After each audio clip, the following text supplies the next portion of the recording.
Buenos días. Hoy vamos a hablar de Diane Arbus, una fotógrafa, pues seguramente que no deja a nadie indiferente.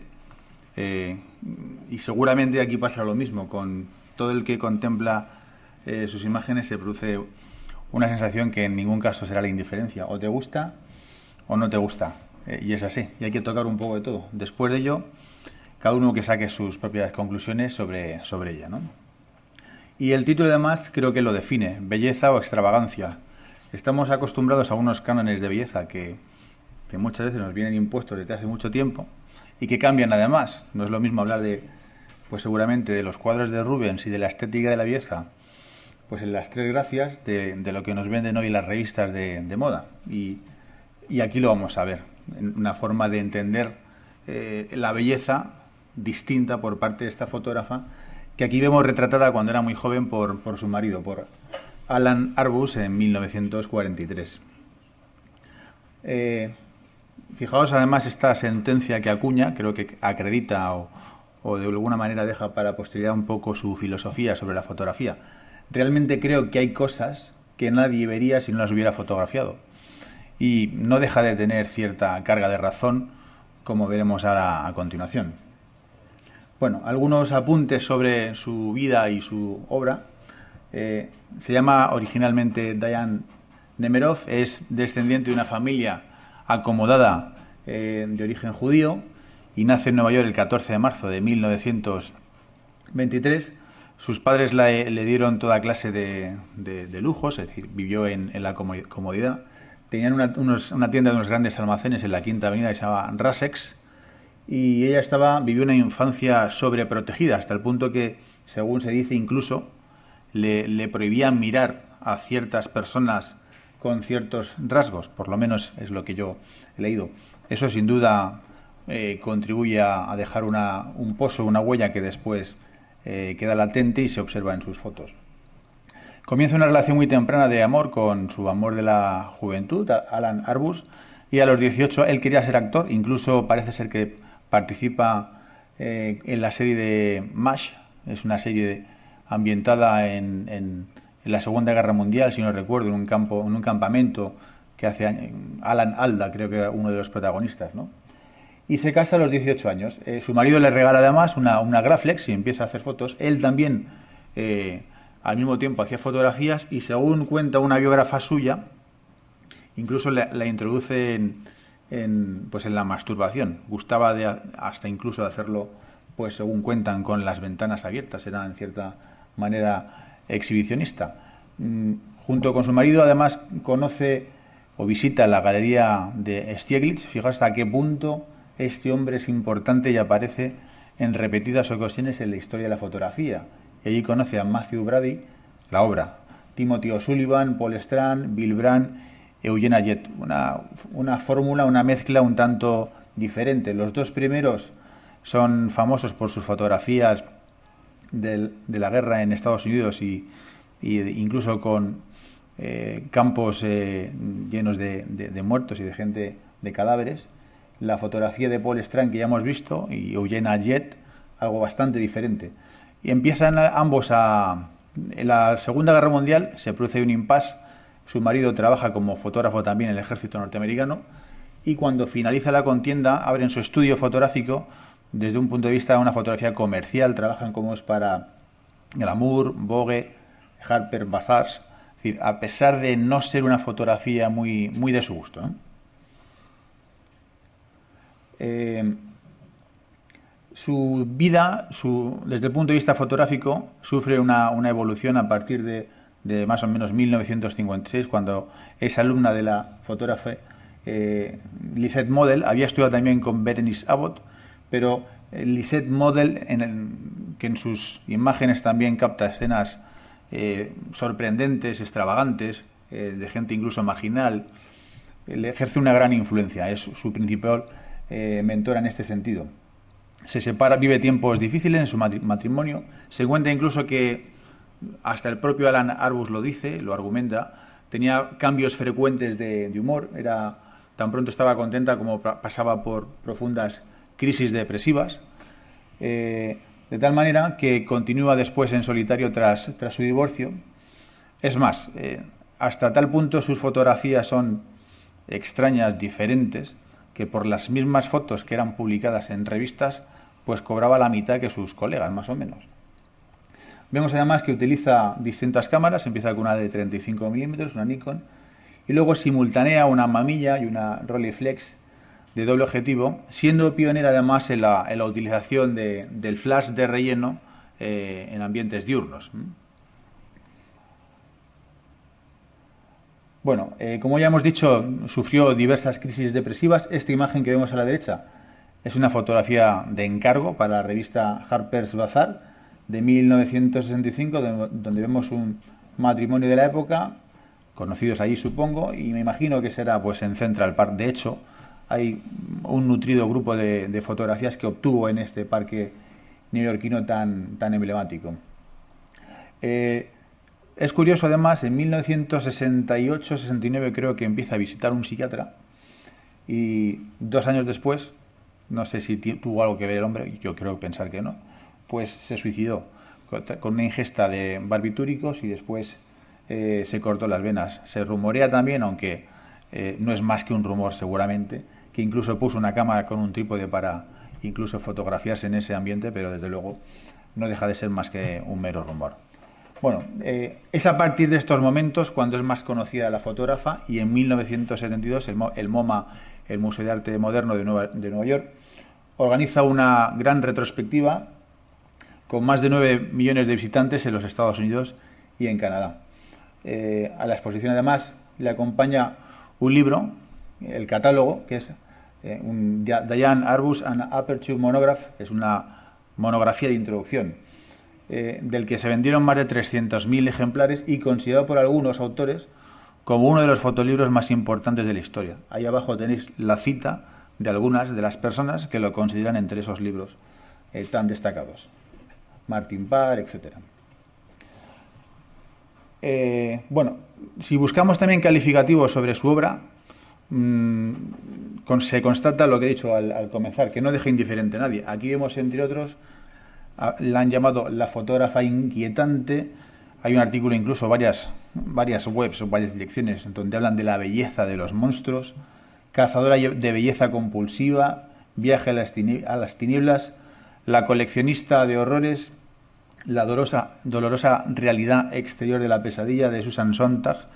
Susan Sontag, que es famosa además, fundamentalmente, quizás por más, pero al menos por dos razones. Una, por su relación sentimental con Ernie Leibovitz y por escribir un libro muy influyente que se llama Sobre la fotografía, con opiniones también muy discutidas. Entre ellas, habla de la propia Diane Arbus, cuestionando la belleza, la carencia, o poniendo de manifiesto, según ella, la carencia de estética y de gusto y de belleza en las fotografías, y que nos presenta a sus personajes para que sintamos de alguna manera compasión hacia ellos, ¿no?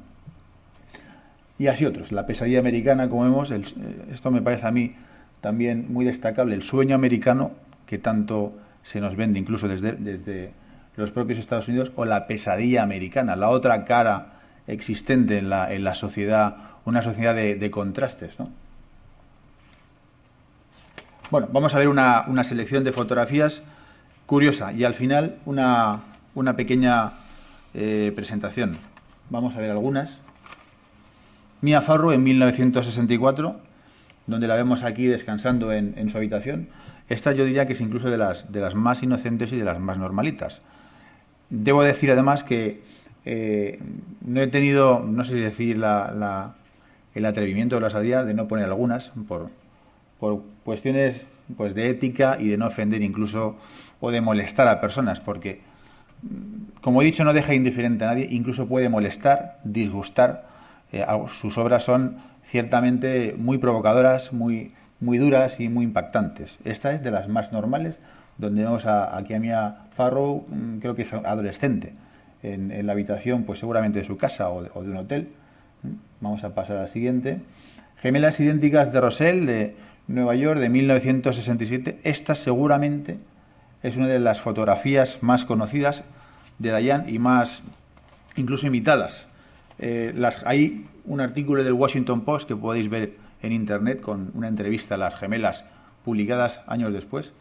Y es curioso destacar que en esa fotografía de 20 o 30 años después están en la misma posición, es decir, la de la izquierda está seria y la de la derecha está sonriente. Tengo los datos por aquí del valor de esta fotografía y se subastó en 2004 por $478.000 una copia de esta imagen. Es más fotografías de ellas han alcanzado cifras verdaderamente astronómicas. Os las puedo dar. Sumadas entre 10 o 12 suman más de $1.608.000. La de Steichen que vimos hace unas semanas, la de la puesta de la luna, una de las primeras fotografías nocturnas que era un autocromo, alcanzó, estará entre las 3 o 4 y alcanzó $2.299.000. O sea que yo no sé si pensar muy bien a veces que quizás se sobrevalora o se sobredimensiona la importancia de un fotógrafo en función del precio que alcanzan sus obras en el mercado. Ahí dejo la pregunta. Esta es una imagen que es un extracto de una película muy conocida, El Resplandor, de Stanley Kubrick, con un papel impresionante de... ¿Cómo se llama el actor americano de los Lakers tan famoso? Jack Nicholson. Bueno, y vemos una semblanza, una semejanza entre las gemelas y la fotografía precedente de Arbus, en la cual algunos han visto ciertas similitudes. Muchacho con granada de juguete en la mano en Central Park en 1962. Esta también fue subastada. Es más, ella hizo un retrato de un crítico, un periodista norteamericano muy influyente en 1972 que se llama Norman Mailer, el cual decía, casualidades de la vida o coincidencias, decía de Arbus: entregar una cámara a Diane Arbus es como entregar una granada o poner una granada en las manos de un niño. Yo no sé si lo dijo seguramente después de ver esta foto, pero no deja de ser curioso esa correlación entre esa frase acuñada por este periodista y la imagen que vemos aquí. Este hombre creo que es hoy en día periodista de la BBC, de la NBC o de la CBS, una cadena de televisión norteamericana. Lady Bartenden, una foto también muy curiosa, en la que vemos ahí incluso semejanzas, me atrevería incluso a decir, entre el animal, el tocado, el pelo que lleva la mujer, esta señorita que está sentada en esa silla, y la figura que seguramente habrá comprado porque se siente en alguna medida próxima, acercada, identificada, muy significativa, ¿no? Mujer con accesorios, 1967, formato cuadrado y el encuadre absolutamente lleno. Es una imagen directa, nos puede resultar más o menos atractiva, pero si ponemos aquí seguramente a Claudia Schiffer o alguna foto de Brigitte Bardot, que ha sido portada del Vogue, muy parecida, la sensación que nos produce es totalmente distinta. Fácilmente deducible, vemos aquí su intención de provocar. Topless stripper stripper en topless en su camerino en 1968. Él realizó bastantes fotografías desde luego es una dicotomía constante entre la belleza, la marginalidad, la opulencia, la miseria, la riqueza, lo normal, lo anormal. Incluso me llega nuevamente a pensar en las teorías de la frontera o de los límites en la fotografía entre el bien y el mal, entre el amanecer y la puesta de sol. Como decía hace unos días Neal Benville, me ha hecho reflexionar un poquito esta fotografía en ese sentido, ¿no?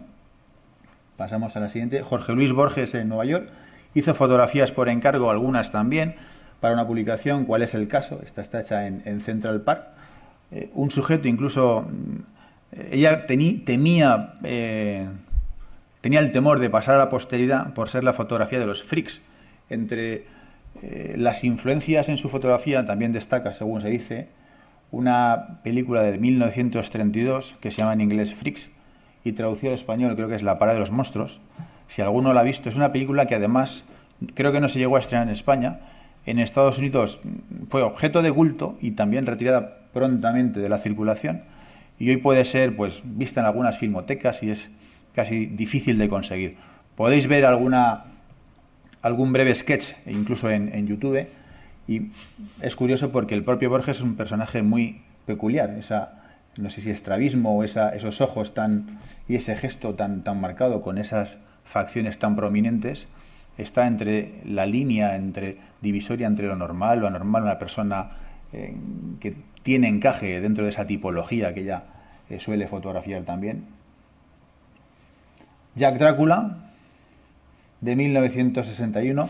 Entre sus obras hay secuencias o series de personajes de este tipo, tatuados, algo que seguramente hoy es admitido y hasta visto con normalidad, pero que probablemente en la época en Estados Unidos pues causaría también cierto asombro, sorpresa, estupor. Adolescente con bate de béisbol en 1962, un muchacho en las calles neoyorquinas con un bate de béisbol.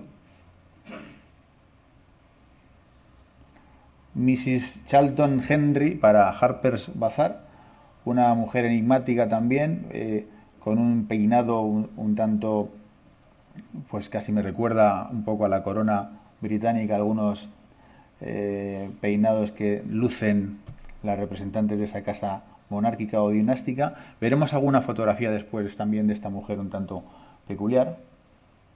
Mae West fue una actriz norteamericana de principios del siglo pasado que fue pues casi una revolución sexual, un icono pues como lo sería posteriormente Marilyn Monroe, a la que incluso se le atribuye una frase que solía decir, es: tienes una pistola en el bolsillo, pues que te alegras de verme, ¿no? Veremos a continuación también un par de fotografías en color de esta mujer. Hay una secuencia de 3 o 4, aquí vemos 2. Esto es un reportaje que él hizo, creo que con motivo de sus 70 o 75 cumpleaños, si mal no recuerdo. Rodeada de lujo, de glamour, de opulencia, de encajes. Amigos rusos enanos en el salón de la calle 100 en Nueva York en 1963. Pues otra de las peculiaridades que tenía además esta mujer es, primero, que solía pedir permiso para hacer fotografías. Segundo, que además establecía cierta conversación con ellos hasta el punto que obtenía 2 cosas. Uno, el consentimiento, cierta familiaridad, lo que se traducía después en imágenes pues con menos artificio, más naturales desde el punto de vista de la pose, ¿no? Hasta incluso llegó a retratar a algunos de estos personajes años después. Además era una mujer, según cuentan, bastante promiscua, que llegó hasta a mantener relaciones sexuales con algunos de los personajes fotografiados, y cuyas fotografías y los derechos de imagen están, parece ser, celosamente guardados también por sus descendientes en algunos casos. Hombre joven y su esposa embarazada en Central Park, un matrimonio seguramente que levantaría suspicacias y muchas miradas en una época en la que los Estados Unidos, la población negra estaba luchando por reivindicar sus derechos, y si recordamos un poco la historia, hay testimonios de esa naturaleza en diversas fuentes. Gigante judío con sus padres en su casa del Bronx de 1970, esta es casi los últimos años de su vida. Esta es una de sus fotografías más conocidas, donde vemos ahí pues la madre mirando a su hijo, al gigante, al angelito, con esa mirada entre sorpresa, miedo, temiendo que levante la mano, y al padre a la retaguardia, protegido por la ama de la casa en este caso. No cabe ninguna duda. Mujer con velo en la Quinta Avenida en Nueva York. Nuevamente vemos un encuadre cerrado, un primer plano, e incluso una fotografía hecha con un ligero contrapicado para destacar seguramente esas facciones y el gesto, la papada, la cara redonda y el velo y esa especie de tocado que lleva sobre el pelo, donde apenas podemos ver el entorno. Seguramente serán los rascacielos neoyorquinos y los pendientes también redondos, es decir, todo gira en torno a esas formas circulares hasta el cuello, en la disposición de la piel en la parte inferior de la fotografía, y se remata el conjunto pues apenas con esos rascacielos en en vertical que vemos al fondo ligeramente desenfocados. Joven familia en una salida dominical con 3 personajes o 4 bastante curiosos, seguramente el rockero, incluso una fotografía que nos puede recordar perfectamente algunas escenas de películas más recientes, la familia Addams, y podemos hasta atisbar ciertas similitudes con algunos directores de cine un tanto peculiares como David Lynch o Tim Burton, que es un poco también gustoso de personajes un tanto diferentes y oscuros, hasta podríamos decir. Sin título, de 1970. En los años 67-70 fotografió también, por un lado, en campamentos de nudistas en aquella época, y esto se corresponde con una fiesta celebrada en un sanatorio mental, una institución dedicada al cuidado de personas discapacitadas desde el punto de vista mental, donde además, curiosamente, todos los personajes retratados están en una pose natural y sonriente incluso. Mujer enmascarada en silla de ruedas. También, esto me recuerda a otra película muy reciente de Tom Cruise y Nicole Kidman, que se llamaba El baile de máscaras, no me acuerdo exactamente el título de la película. Eyes Wide Shut. Bueno, pues gustaba también de fotografiar personajes con máscaras, y veremos una foto más en un vídeo al final. Bueno, decía, para mí el sujeto es siempre más importante que la imagen y más complicado. Y ahora vamos a ver un pequeño vídeo con algunas fotografías de...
Bueno, y con esto pues hemos terminado por ahí. Muchas gracias.